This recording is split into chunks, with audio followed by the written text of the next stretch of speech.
সোনামুড়ায় পদযাত্রায় মুখ্যমন্ত্রী। আসন্ন লোকসভা নির্বাচনকে কেন্দ্র করে পশ্চিম ত্রিপুরা লোকসভা আসনের বিজেপি দলের প্রার্থী বিপ্লব কুমার দেবের সমর্থনে সোনামুড়ায় পদযাত্রার আয়োজন করা হয় শনিবার। উপস্থিত ছিলেন মুখ্যমন্ত্রী ডক্টর মানিক শাহ সহ আরো অন্যান্যরা। এদিন উক্ত পদযাত্রা শেষে মুখ্যমন্ত্রী ডক্টর মানিক শাহ বলেন,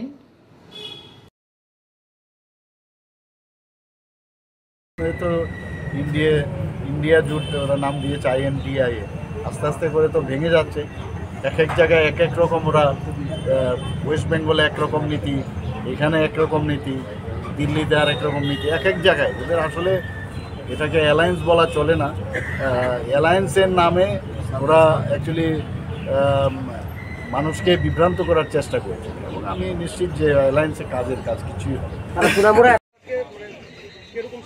আজকে তো আমরা সোনামুড়াতে আমি এসেছি, আমরা সব জায়গায় যাচ্ছি।